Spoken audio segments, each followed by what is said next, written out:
Buenas noches a todos. En nombre de Grupo Leti, es para mí un placer recibirlos la noche de hoy en esta actividad académica que tiene por nombre Ética Médica, la cual está moderada por el doctor Manuel Escalante, quien es obstetra, ginecólogo, mastólogo y miembro titular de la Sociedad de Obstetricia y Ginecología de Venezuela. Muchas gracias, doctor, por su participación, y en nombre de Grupo Leti le damos la más cordial bienvenida. Las cámaras y los micrófonos son suyos. Buenas noches, muchísimas gracias. Una vez más agradecer al Grupo Leti por su apoyo para llevar a cabo estos seminarios.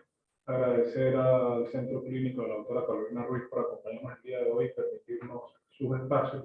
Agradecer la presencia también de la doctora Lely Quintero, vicepresidenta de la Sociedad de Obstetricia y Ginecología, de la doctora Nacida Monsalve, quien es bibliotecaria de la Sociedad de Obstetricia y Ginecología de Venezuela, y de la doctora Isa Molina, presidenta de la seccional suroccidental de la Sociedad de Obstetricia y Ginecología. El día de hoy nos llena de placer y de orgullo contar con la presencia del doctor Pastor Galicia, quien en el día 1 en el que el doctor Villavicencio tuvo la idea de llevar a cabo estos cafés seminarios, nos apoyó y decidió darnos su completo apoyo para poder llevarlos a cabo. Sin el apoyo del Grupo Leti esto no estuviese pasando. Y nos va el día de hoy a hablar de un tema muy importante que lamentablemente no se ve ni siquiera como una materia obligatoria en la carrera de medicina. Muchas veces, si acaso, una materia electiva que no todos ven, y nos graduamos a veces sin ni siquiera saber qué es la ética médica. El doctor Pastor Galicia es médico cirujano, egresado de la Universidad Centro Occidental Lisandro Alvarado, médico ginecobstetra, egresado de la Universidad Centro Occidental Lisandro Alvarado y profesor universitario de la misma universidad. Tiene un diplomado en bioética clínica y un diplomado en gerencia farmacéutica, y es el Chief Medical Officer del Grupo Leti, quien el día de hoy nos va a hablar sobre ética médica. Bienvenido, doctor, y muchísimas gracias por estar aquí el día de hoy con nosotros.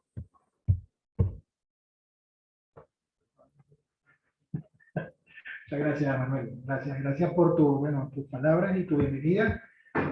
Bueno, realmente para mí es todo un placer poder estar finalmente acá en los espacios del Centro Clínico Dr. Marcial Ríos Morillo, como bien dijo el doctor Escalante, desde el día 1 en que el doctor Antonio Villavicencio tuvo a bien comunicarse conmigo y solicitar el apoyo del Grupo Leti para llevar adelante esta actividad. La respuesta inmediata fue, por supuesto que sí. Hoy estoy cumpliendo pues un deseo, más que una invitación, es un deseo. Yo quería en algún momento poder estar compartiendo estos espacios con todos ustedes. Tenía bastante tiempo que no venía a la ciudad de Mérida y siempre es un enorme placer poder asistir y venir para esta hermosa ciudad. Voy a compartir la pantalla para dar inicio a esta presentación, la cual espero sea de su agrado. Como bien mencionaba el doctor Escalante, en la revisión que tienes o que puedes realizar acerca del diseño curricular de muchas de nuestras escuelas de medicina, el tema bioética o el tema ética, pues realmente ha perdido centimetraje, ha perdido espacios dentro de los contenidos de nuestras asignaturas en la carrera universitaria. a veces no deja de ser una sombra, un recuerdo de algo que, bueno, llenaba, o aparentemente llenaba un espacio, cuando realmente es el fundamento, es la base filosófica del quehacer médico. Acá tenemos una imagen que lo puede reflejar. Estamos llenos de médicos que están hoy en día ejerciendo su profesión con desgano, con cansancio, sin poder ser empáticos ni ponerse en los zapatos de los pacientes a la hora de, bueno, atenderlos. Y consideran tal vez que una pregunta que, bueno, para el médico luce, a todas luces, es algo lógico, pues para el paciente es una enorme preocupación. Entonces es un llamado a la reflexión en un espacio como este, para que cada uno de nosotros haga una introspección y pueda no solamente darse cuenta del quehacer como profesional, sino de lo que estamos dejando atrás como, incluso como docentes. Y esto lo digo porque la tragedia tal vez de los jóvenes médicos en la actualidad es que saben muchísimo, saben de tecnología, saben de técnica quirúrgica, saben de las últimas presentaciones galénicas de los productos, hacen láser, hacen histeroscopia, hacen de todo. Están súper actualizados, pero bendito sea Dios, lo ignoran todo o casi como que si estuviésemos formando no profesionales de la salud, sino unas máquinas, unas computadoras, gente que reacciona rápido, sin dolor, resuelve, pero ¿a qué precio? ¿A qué costo? El concepto de ética y moral no es nada nuevo, es algo antiquísimo. De hecho, la palabra ética viene de una raíz griega, ethos, y la moral del latín mors, pero ambos conciernen por igual al concepto de lo bueno o lo correcto. Sin embargo, hay unas ligeras diferencias. Cuando nosotros hablamos de moral o de ética, aunque ambos conciernen a lo bueno o lo correcto, lo hacen ética. De acuerdo a Rivero Weber, la moral se puede definir como aquel conjunto de costumbres que han sido elevadas al nivel de normas y las cuales se asumen como el marco regulatorio de una sociedad. Pide seguidores que hagan suyo ese conocimiento sin cuestionar en absoluta la misma, por lo que tiene ciertos rasgos gregarios. Es ese típico, es que aquí siempre eso se hace así, o así lo aprendí yo aquí en esta casa, o en este hospital, o en este centro, o en esta casa de estudios. Y como siempre lo hemos hecho así, no me preocupo por averiguar el porqué de las cosas. No critico, sencillamente asumo que esa es la verdad o la realidad. La vida, desde que somos una célula, desde que somos un conjunto de células organizadas y que posteriormente nos convirtió en lo que somos como seres humanos pensantes, nos permitió en algún momento de nuestra evolución podernos asociar a ser un grupo coexistente, un esbozo de sociedad.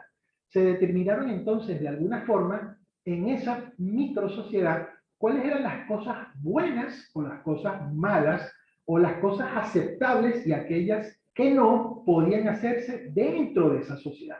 De pronto, el poder vestir un taparrabos para el hombre y que la mujer no se tuviera que cubrir el pecho, eso era parte de una norma o un código de conducta.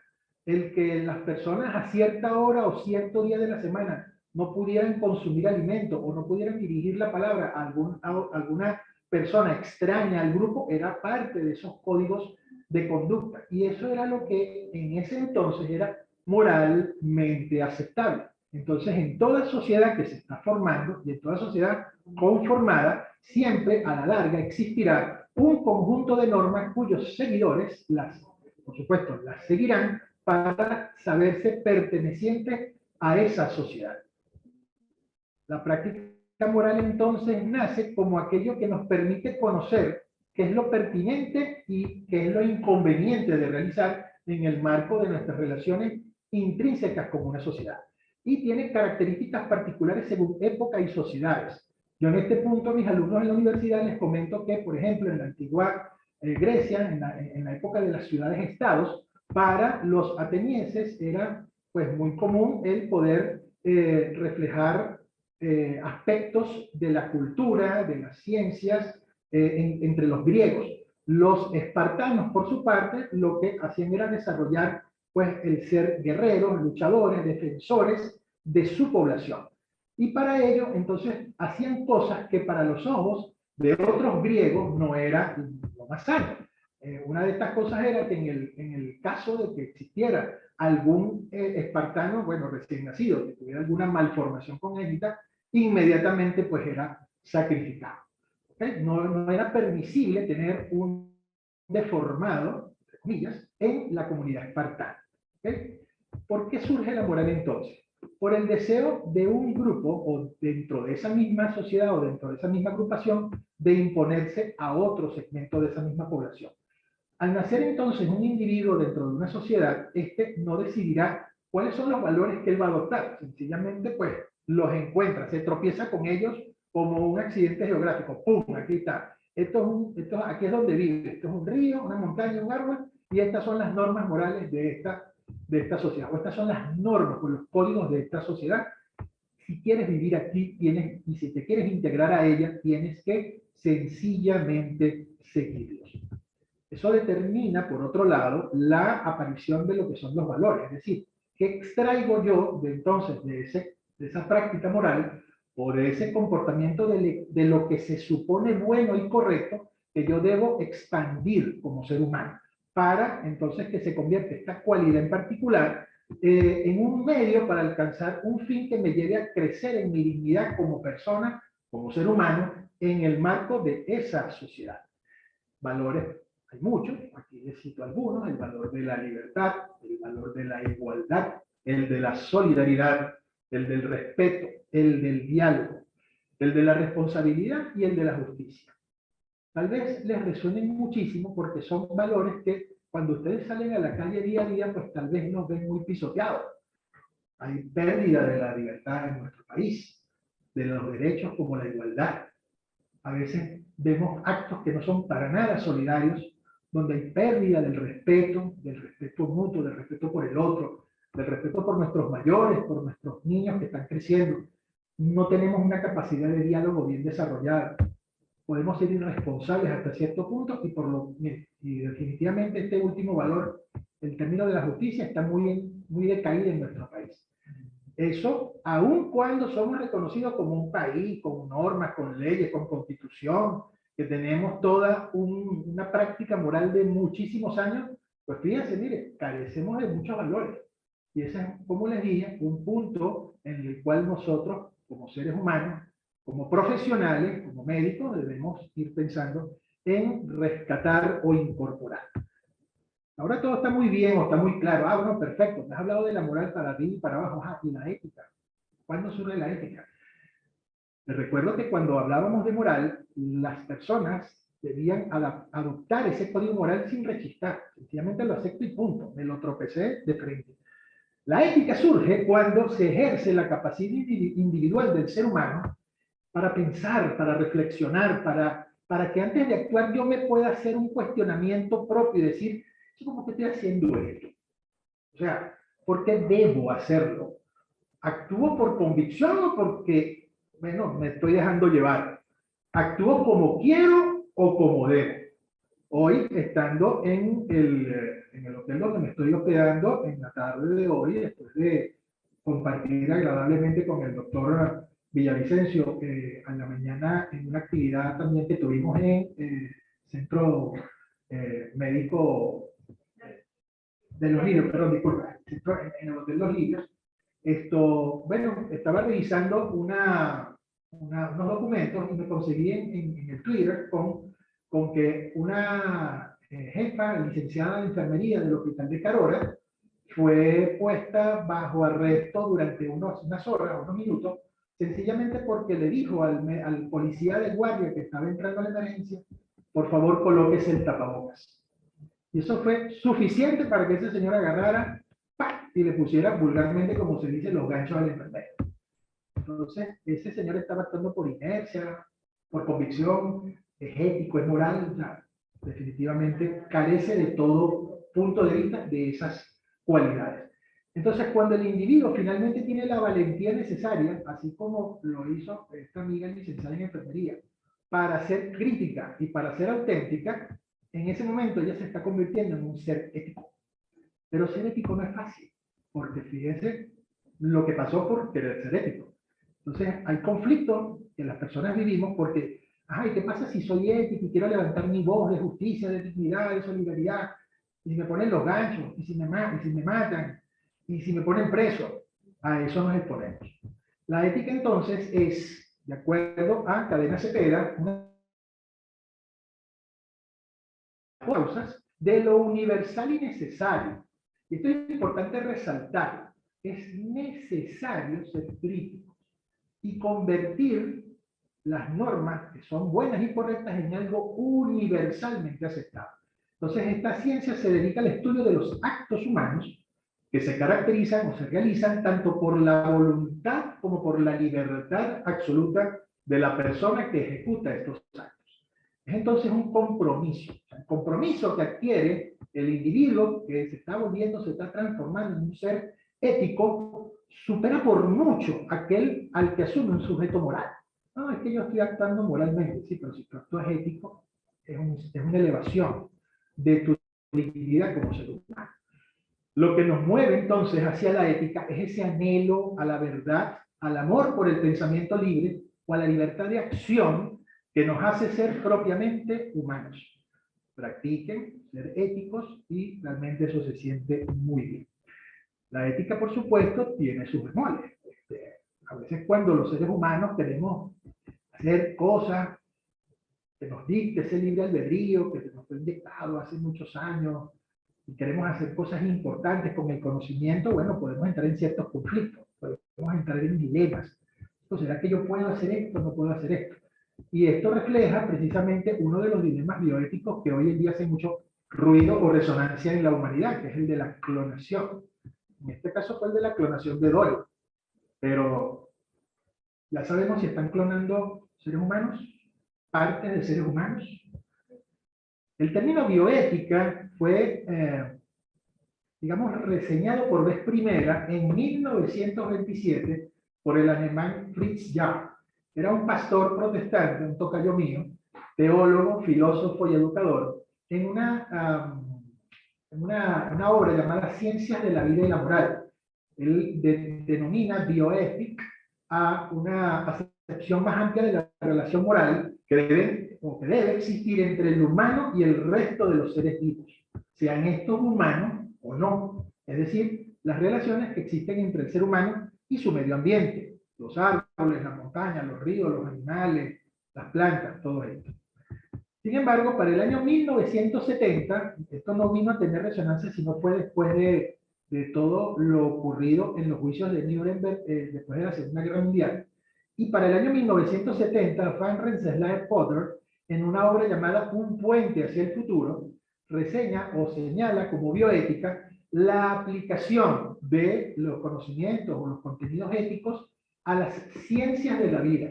Y lo define de una manera bien simple y bien bonita como el puente que tendemos entre la ciencia, que es el conocimiento biológico, y las humanidades, que es el sistema de valores morales. Es decir, es inyectarle humanidad, moral, sentimiento, amor a las ciencias. La bioética tiene características. Nace en un ambiente científico, por supuesto. Requiere de un esfuerzo totalmente transdisciplinario. O sea, la bioética no es propia de los médicos, o los médicos no son los dueños de la bioética. No, hay muchísimas disciplinas científicas que deben ser éticas. Lo conversábamos antes de iniciar la actividad. Pues en el derecho pues, hay que ser ético, en el comercio hay que ser ético, en la educación hay que ser ético. Es por tanto una ciencia en formación constante. Totalmente. Es más práctica que teórica. Aquí puedo estar yo 4, 5, 6 horas hablándoles de ética y seguramente va a existir interés, pero si usted no va y la sale y la pone en práctica, no hacemos nada.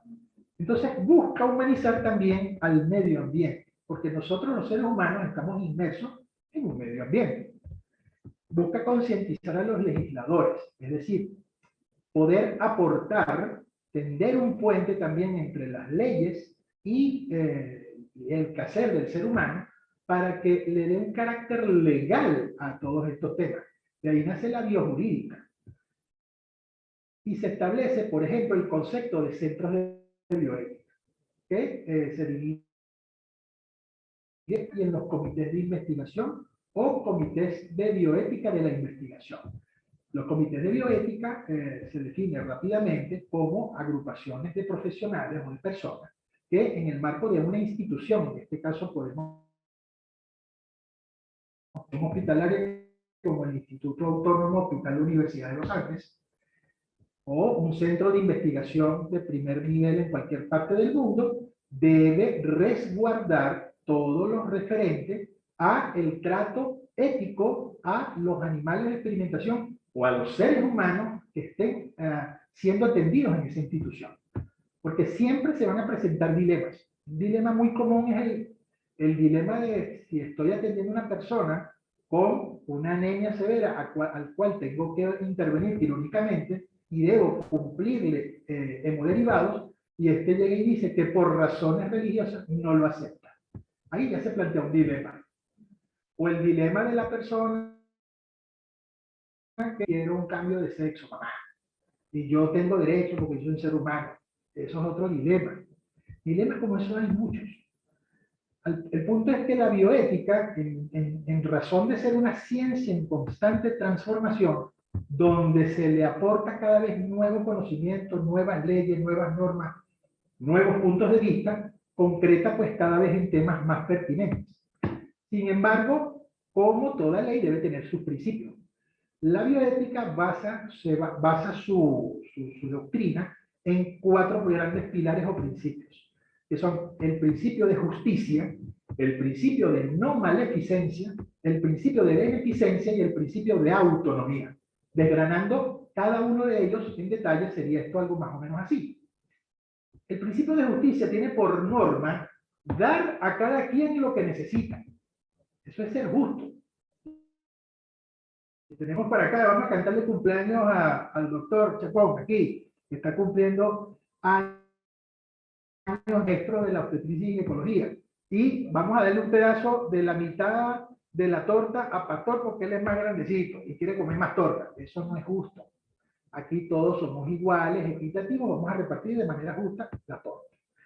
Entonces, la obligación del principio de justicia no es otro sino el de administrar los recursos que manejamos en las instituciones con total equidad y eficiencia a fin de dar la mejor atención al mayor número de personas.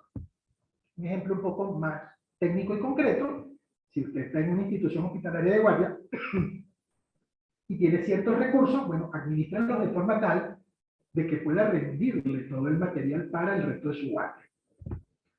El principio de no maleficencia se entiende como no causar sufrimiento ni incapacidades que son evitables. Tiene por obligación entonces analizar el riesgo-beneficio. Disculpe, ¿me puede conseguir un poquito de agua? Gracias. Ante toda decisión médica y no prolongar el proceso de morir. Hay un término que no sé si alguno de mis colegas acá lo ha escuchado, es el término de encarnizamiento terapéutico. Entonces, es agarrar entonces o tomar la decisión de aplicar medidas extraordinarias a una persona o un paciente quien ya sabemos está ya más bien pasando al otro plano y estamos, por supuesto, prolongando ese morir, ese proceso de morir en alguien en que eso es inevitable, con la consecuencia, el consecuente desgaste, pues, también siendo atendida del médico que la atiende, de los familiares y de los recursos de la institución. La beneficencia, y este es uno de los principios con el que yo más me identifico, porque tal vez en mi más tierna infancia fue lo que me motivó a ser médico, tiene por norma promover siempre el bien.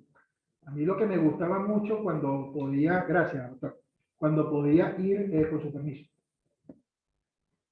gracias. Cuando podía acudir a una institución hospitalaria, incluso cuando me llevaban a mí mismo a la consulta, las que entraban enfermas, tristes, molestas, inquietas, y salían tranquilas, relajadas, contentas, porque habían recibido una solución a su problema. Entonces, la obligación de quien lleva esta bandera en este principio es la de ofrecer siempre, esto es importante, el ofrecer una atención respetuosa y de alta calidad de enfermo.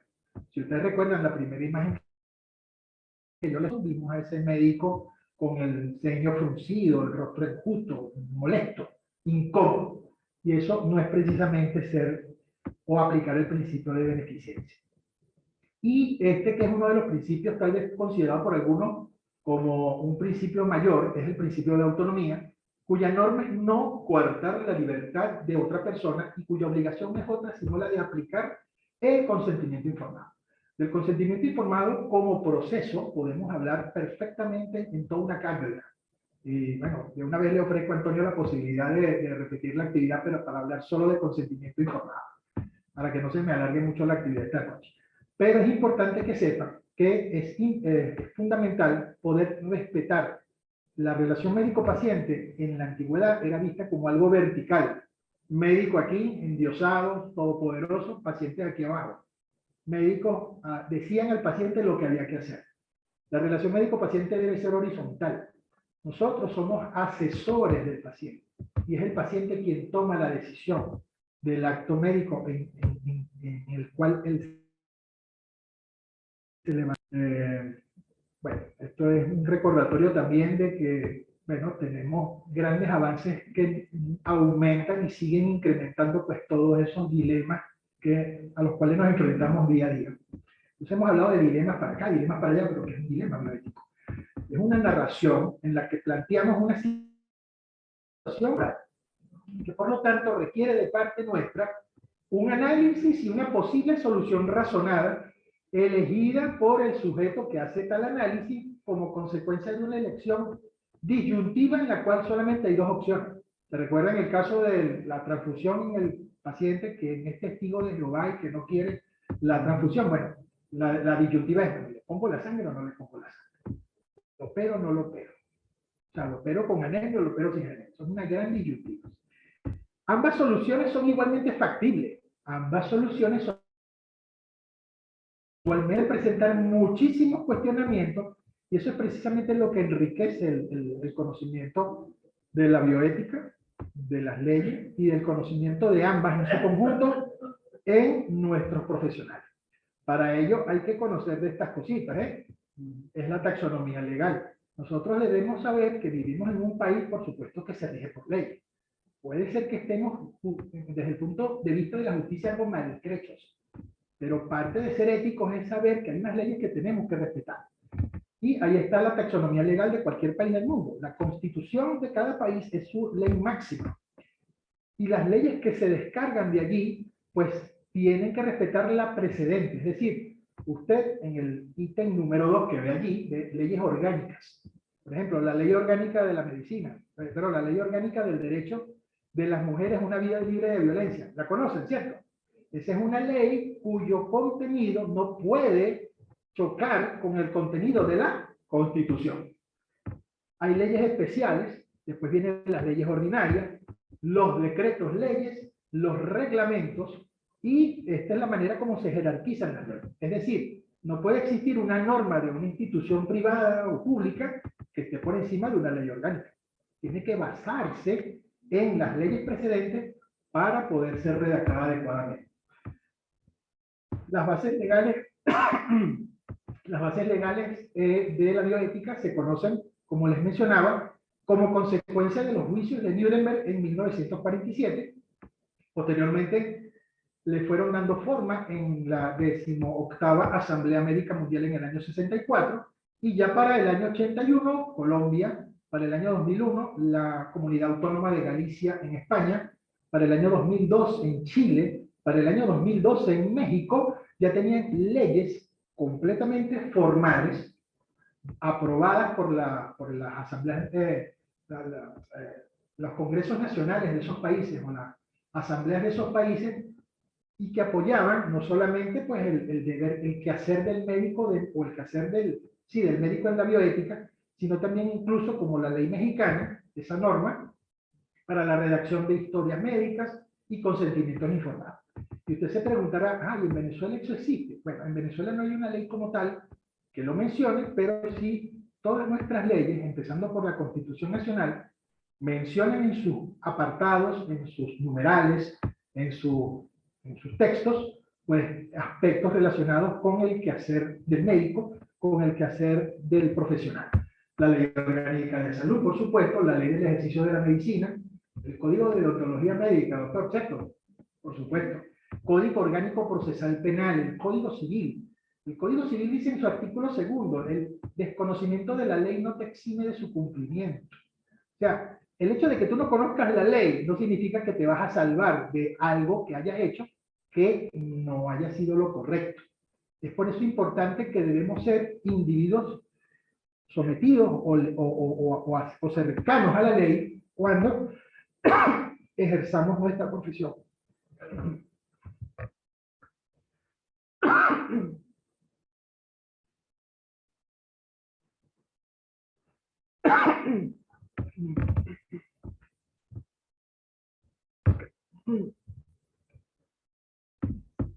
Le puse mucho.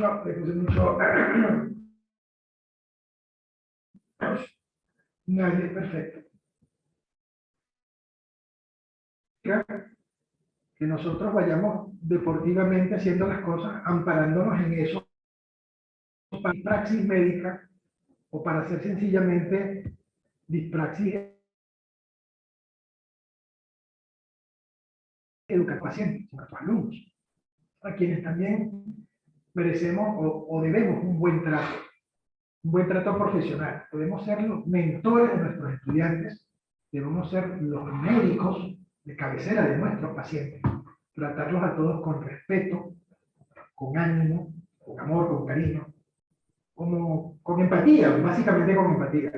Colóquese en los zapatos del otro cuando tenga que enfrentarlo y se dará cuenta de lo mucho que puede hacer por esa persona. Aquí les coloco unos tips, no pretendo que los lean, pero les puedo asegurar que estos tips para una buena práctica médica institucional, que fueron tomados de la revista del Consejo Mexicano de Regulación Médica, son exactamente iguales a los tips para una buena práctica médica privada. A veces creemos que en instituciones privadas o al revés, en las instituciones públicas, pero realmente siempre hay alguien que más arriba nos ve. Y no me refiero al jefe de servicio y al jefe de departamento. Todo tiene que empezar por nosotros mismos. El paso para ser un individuo ético comienza por ti mismo. El paso para aumentar, crecer en tu dignidad como persona comienza por cada uno de ustedes. Y cierro con este pensamiento del Mundo Pellegrino, médico, filósofo, educador, que dice que la medicina es la más humana, pero también es la más científica de las humanidades. Y no quería terminar sin antes invitarlos a que este esfuerzo educativo quedará grabado en nuestro canal de YouTube de Grupo Leti. Los invito a que por favor se suscriban y que activen las notificaciones para que puedan disfrutar no solo de este, sino de todas las actividades de educación médica continua que el Grupo Leti trae para ustedes cada semana. En nuestro canal de YouTube, que ya tiene casi 2.000 suscriptores, tenemos colgados hasta el momento 175 videos, que son literalmente clases magistrales ofrecidas por los profesionales de la salud venezolanos, médicos y farmacéuticos, a quienes hemos tenido el honor pues, de patrocinar o apoyar, así como al doctor Antonio Villavicencio y a los colegas que han pasado por estos micrófonos, para que, bueno, durante un espacio de tiempo ofrezcan su conocimiento a sus colegas, no solamente que están acá sentados, sino los que están allí detrás de las cámaras, y que en este momento, bueno, ya sobrepasan los 100 participantes.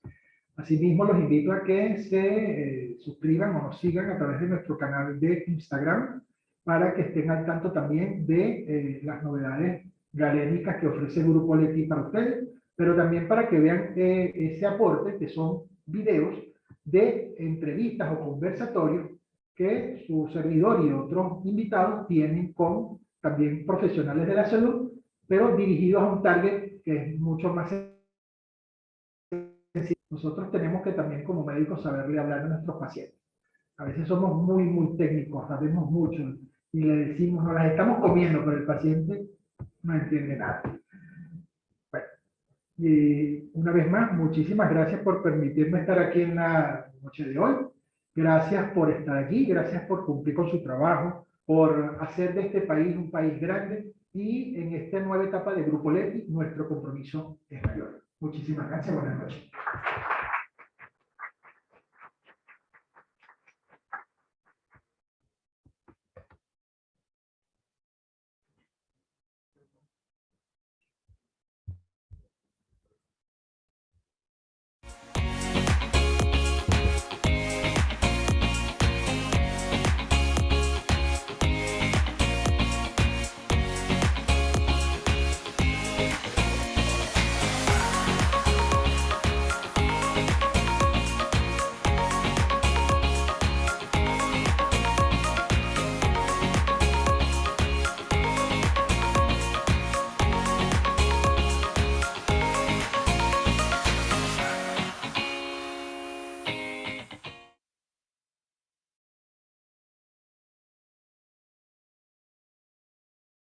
Bien, muchísimas gracias al doctor Pastor Galicia por su excelente presentación.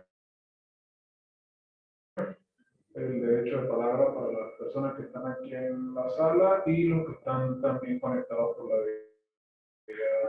Ya aquí en el vía Zoom nos hablan de qué puede opinar de la ley. Bueno, en relación a la ley contra el aborto, sí, este es otro de estos temas, perdón, que resultan precisamente eran gran dilema bioético.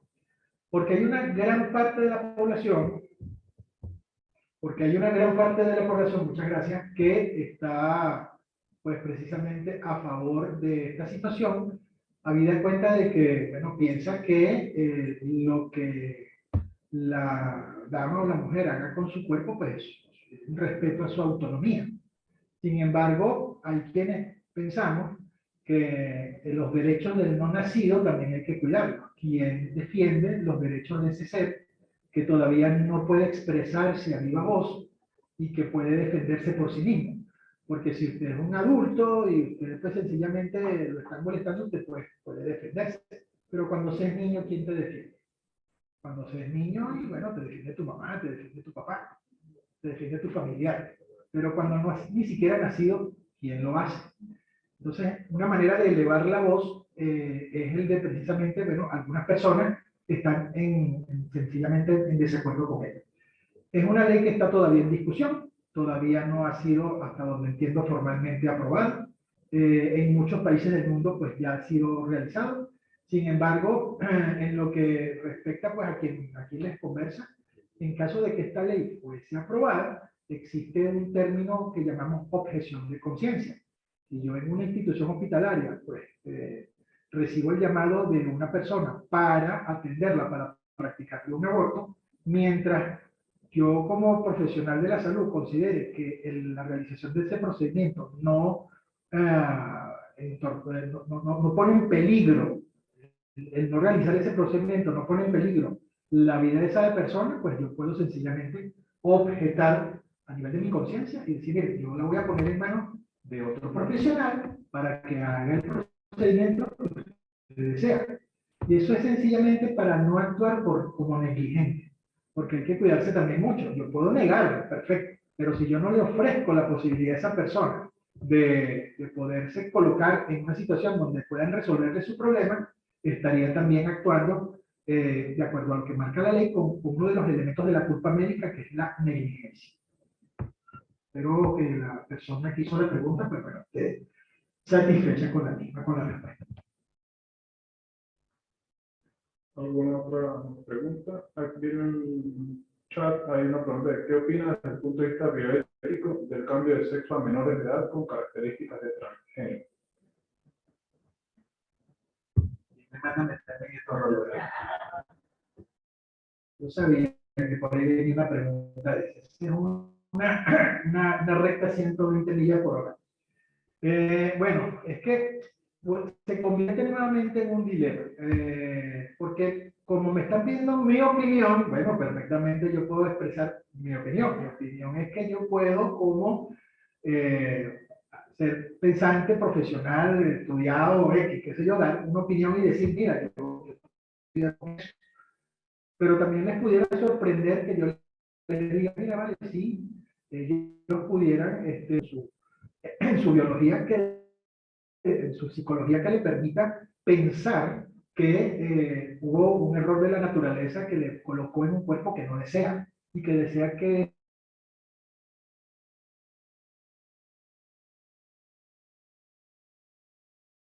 entonces, con una ley totalmente fuerte, robusta, que nos permita a los médicos poder proceder sin ningún problema con una situación como esta. Aquí, al igual que el aborto, también entra en la objeción de conciencia. Habrá colegas quienes sencillamente dicen, mira, vale, estoy de acuerdo con lo que tú dices, de acuerdo con lo que tú piensas, pero no soy yo el profesional que tú tienes que buscar para eso. Te voy a poner en manos de alguien para que te asesore y, bueno, llegues a una decisión acorde junto con las personas, bueno, que tú consideres que puede, con las que puedes llegar a una solución. Es algo que desde mi punto de vista en algún momento de cómo van marchando pues nuestras leyes llegará. Hay otra pregunta que hablan acá, que han notado con preocupación la escasa conformación de comités de bioética en distintos centros de salud. Agradecería su opinión. Bueno, tengo la fortuna bueno, de venir de una institución académica que es la Universidad Centro Occidental y San Salvador en Barquisimeto, donde nuestra formación académica, en la formación curricular aparece el término bioética, humanismo, valores, moral desde el mismísimo primer semestre de la carrera. Y eso se extiende a todos y cada uno de nuestros posgrados. Eso no nos hace mejores ni peores. Eso sencillamente nos hace, bueno, nos otorga otras herramientas de pensamiento para ponerlas al provecho de nuestros pacientes, de nuestros colegas. En nuestro hospital hay un comité de bioética, tanto para la toma de decisiones de estos dilemas bioéticos, como para revisar que los proyectos de investigación de nuestro hospital estén acordes con el respeto a los sujetos de experimentación. Yo personalmente formé durante varios años parte de ese comité de bioética para la investigación y todos los trabajos de grado que, bueno, estaban en nuestro hospital pasaban por ese comité. Se les daba la asesoría correspondiente a los estudiantes, se les hablaba acerca de la importancia del respeto a la autonomía de los sujetos de experimentación y por supuesto de la importancia del consentimiento informado. Es triste saber o triste imaginarse que en algunas instituciones esto no sea posible. Sin embargo, eso no es un mal de morirse. Si una institución carece de uno de estos centros y piensa que debe ser correcto tenerlo, pues puede acudir a algún otro centro vecino, público o privado, que le brinde la asesoría que le permite tomar decisiones en cuanto a los dilemas bioéticos presentados y en cuanto a los trabajos de investigación sometidos para defensa en esos hospitales. ¿Alguna pregunta del público presente? El doctor Reciel.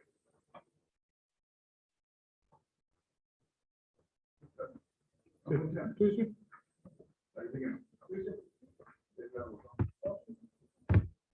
Bueno, yo quiero felicitar al doctor Pastor Galicia por esa magnífica conferencia. Gracias. Y aunque no lo crean los asistentes, nosotros no nos pusimos de acuerdo, porque hoy tuve la dicha de conocerlo precisamente en este auditorio para traer estos ejemplares que la Federación Médica, precisamente en el año 2013, en una reunión en Barquisimeto, los aprobó y que los tengo yo a disposición por cuestiones del destino. Hace como 11 años exactamente, el 15 de julio, a mí me comisionaron mi promoción de médicos cirujanos ULA 1961 para que dijera unas palabras en el Paraninfo de la universidad. Yo quise adornar mi derecho de palabra con la publicación. Bueno, no fui yo solo, fue solicitando colaboración, se editó este código de ontología médica y todavía tengo algunos ejemplares que los traje hoy para que se los puedan llevar nuestros colegas y los que quieran, no lo tengan y quieran conseguir uno, pues allá en la Maternidad Santa María, la secretaria con mucho gusto tiene a disposición. Siempre les recomiendo que lean en la página 98, porque ahí están mis palabras y están precisamente la explicación por qué yo ando en estas cosas. No solo tratando de divulgar, sino es una obligación de médico de ayudar a llevar información de esta naturaleza que es tan importante, sobre todo cuando estamos en este momento muy enfrascados en la parte tecnológica, pero hay una partecita que es importante también abordar, que la presentó muy magistralmente el doctor Pastor, como buen pastor que es, fue un hombre afortunado en que le pusieran ese nombre porque se ven las condiciones que tiene. Eso es lo que quería decir y aquí están los códigos para la disposición. Muchísimas gracias, doctor Rivera. Bueno, viniendo de usted, gran maestro de la obstetricia aquí en la ciudad de Mérida, pues, muchísimas gracias. Doctor, mi nombre es Pastor porque, bueno, yo soy linarense. Mi mamá tuvo una pérdida en su embarazo previo al mío cuando yo nací, y ella le pidió a la divina pastora pues, que si, bueno, nacía su hijo le pondría su nombre. A decir, mira, yo Pastor por eso. Y mi segundo nombre es José, porque también le pidió a José Gregorio Hernández, y por eso me llamo Pastor José. Y bueno, yo le digo a mi mamá a veces, mira mamá, yo creo que yo sí médico es por eso, porque desde antes del nacimiento ya tú estabas ya dándome esas señales bonitas de, bueno, semejante padrino, la divina pastora y el doctor José Gregorio Hernández. Muchas gracias. Como estamos aclarando la cuestión del nombre, yo me llamo Desiderio. Yo siempre en broma digo que yo sería muy feliz en Italia porque las mujeres repiten allá, este es el mío Desiderio.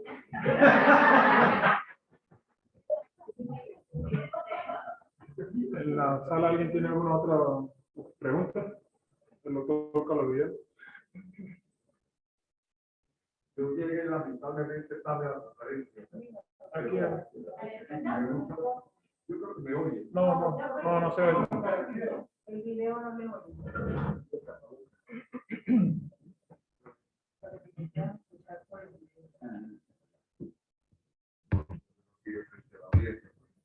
Mi nombre es Carlos Guillermo Cárdenas, médico cardiólogo. Hay una expresión de un filósofo francés, de Ruby, que resume un poco el comportamiento que debe tener el médico frente al paciente. Decía Ruby, y lo confirmaba otro filósofo francés, cristiano ambos, el hombre no solamente tiene un estómago para comer y un cerebro para pensar, sino un corazón para sentir. Yo creo que ahí se resume de alguna manera lo que es el ser humano y el comportamiento médico que nosotros como médicos podemos tener frente al paciente, no solamente frente al paciente, sino frente a la sociedad. Y yo comparto con usted lo poquito que pude oír, tuve una emergencia a las 6:30, justo cuando estaba por venir para acá, el comportamiento que debe tener el médico frente al paciente y frente a la sociedad, porque nosotros de alguna manera somos líderes de la sociedad, y eso es innegable. Yo le digo a nuestros alumnos de la Facultad de Medicina, que es un profesor que tengo más de 40 años de profesor, que ellos cuando lleguen a las comunidades, que les toca ir a las comunidades, incluso las comunidades más recónditas, aquí tenemos nosotros un alcalde de la ciudad de Mérida, Carlos Velázquez, por cierto me está diciendo que él había sido alcalde a los 29 años, es el alcalde más joven que ha tenido la ciudad de Mérida. Cuando ellos van a los sitios más recónditos, más alejados de la geografía regional, ellos tienen un contacto muy directo con el paciente y ahí tiene que haber un comportamiento ético, un comportamiento moral. Y yo creo que esta es una charla muy importante. Lástima que los temas han sido esto. Tal vez Antonio Villavicencio no se le dio suficiente difusión, pero esto debería estar más nutrido, sobre todo por estudiantes de la Facultad de Medicina, porque es el comportamiento que vamos a tener nosotros frente en un hospital y en la sociedad. Yo creo que este es un tema de gran interés cuando usted expresa, por ejemplo, me parece muy acertada su expresión, que la medicina es la carrera más humanística que hay. Por supuesto, nosotros atendemos seres humanos. Nosotros no atendemos, decía Carlos Velandrea, ni becerros ni caterpillas.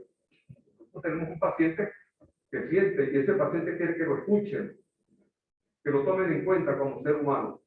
Les voy a comentar una anécdota, porque aquí hay médicos jóvenes. En un servicio, no voy a mencionarlo, del hospital, hace unos 20 años aproximadamente, llega un paciente a los pueblos del sur que estaba desde las 5 de la mañana. Estos pueblos del sur, usted no es de Mérida, ¿verdad? No. Los pueblos del sur son muy alejados. Y ahí tienen que atravesar caminos y carreteras muy atracosas. Él se viene muy temprano a los pueblos del sur y llega al hospital a las 4 de la mañana, esperando que lo atiendan. A las 7 de la mañana llega la secretaria de Historias Médicas. Él viene pasando como a las 6 de la mañana. El paciente viene angustiado, un señor ya mayor, viene, trae anotaditas las preguntas que quiere hacer al médico. El médico casi ni lo saluda. La médico es una doctora, casi ni lo saluda. La médico no le miraba la cara al paciente. Esa es la expresión que tal vez algunos de los médicos conoció este caso, porque eso llegó a la dirección del hospital. Y después cuando atiende al paciente, el paciente le dice al médico que él a la doctora. Y la doctora señala, enfermera, el próximo paciente. Digo, pero doctora, por favor, yo quiero hacer unas preguntas. Yo vengo de un sitio muy alejado, muy recóndito de la geografía regional. El siguiente paciente, no hay tiempo, tengo 12 pacientes. Bueno, el paciente salió tan molesto que fue a la dirección del hospital y por eso me enteré. Esa es una conducta errada y fallida. El médico no debe actuar de esta manera. Un médico que actúe de esta manera, un médico debe quitarle la credencial para el ejercicio de la profesión. Porque como usted bien lo decía, colega, José Gregorio, me dijo que se llamaba, ¿verdad? Pastor José. Pastor José. Como usted bien lo decía, esta carrera es humanística y tenemos seres humanos por delante. Yo lo felicito usted por esta magnífica conferencia, los minutos que le escuché. Ojalá y que pueda repetir Antonio Villavicencio con más asistencia, porque este es un tema fundamental para nosotros como médicos. Muchas gracias. Muchas gracias, doctor. De verdad, bueno, como es su palabra, me hace más fuerte, más ético de lo que he hecho hasta ahora. La solución que le ofrezco en este sentido es que esta actividad quedará grabada y colgada en el canal de YouTube de Grupo Leti. Allí puede disfrutarla y compartirla con todos los colegas, pues, independientemente pues, de su especialidad, de su tiempo de la carrera, si son estudiantes o profesionales, porque es útil para cualquier profesional de la salud o para aquel que desee ser. Muchísimas gracias. Bien. Nos acompañan aquí frente al doctor Villavicencio y a la doctora Carolina Ruiz, directora del Centro Clínico, para que hagan entrega de un reconocimiento al doctor Pastor Galicia.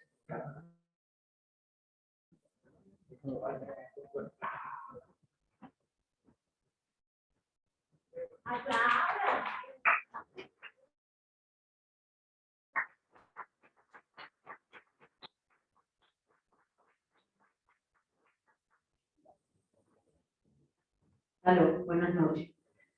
Doctor Pastor Galicia, encantada de tenerlo compartiendo con nosotros y participando en el día de hoy en esta actividad que, como usted bien lo dijo, el doctor Antonio Villavicencio con tanto ánimo y con tanta energía ha programado y ha hecho posible durante estos meses que participamos como oyentes y como expositores de un gran grupo de colegas en esta hermosa actividad patrocinada por el Grupo Leti. Directora del Centro Clínico Marcial Ríos y que ha donado o que ha permitido que estos espacios se enaltezcan con todas estas presentaciones, pues junto con el doctor Antonio Villavicencio como miembro de la Sociedad Médica y de la Sociedad Venezolana de Ginecología y Obstetricia,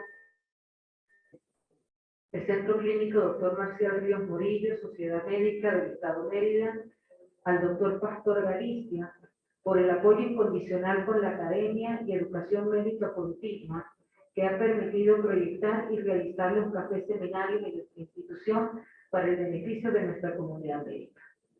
Muchas gracias, doctor. Y esperemos que esto se realice.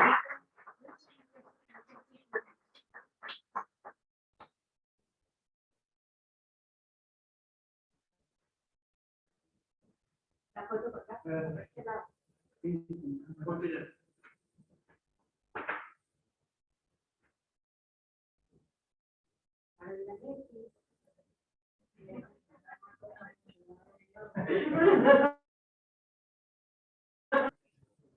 Gracias,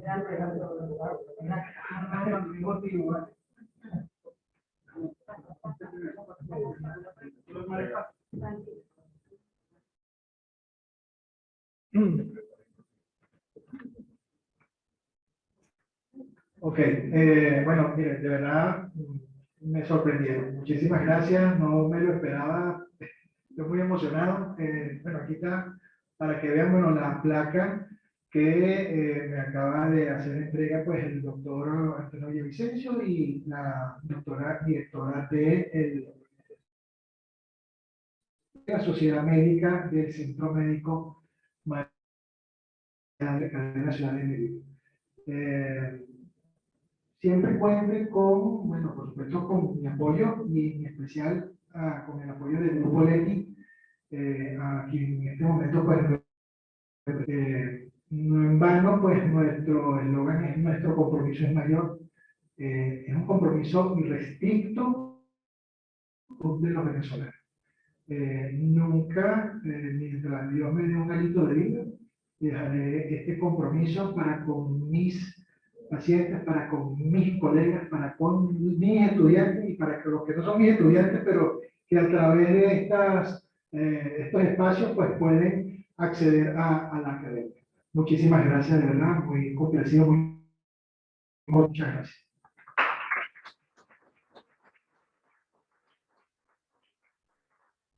Agradecer una vez más al Centro Clínico y a los participantes que nos gustó. Agradecer al doctor Pastor Galicia por su participación y por su excelente ponencia. Y bueno, será una próxima oportunidad que